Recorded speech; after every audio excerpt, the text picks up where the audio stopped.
ntuzemere kubaho ubuzima buri fake muri uyu mwaka. Do not allow to live a fake life in this year.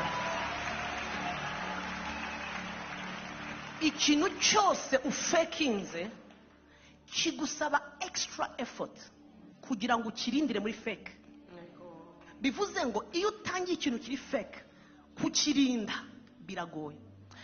Birasaba kukirindisha ubuzima buri fake cyane. So utangirana ikinyoma ugakomeza mu kinyoma cyane. Bikemure rero ubuzima bwa fake wabayeho busezere.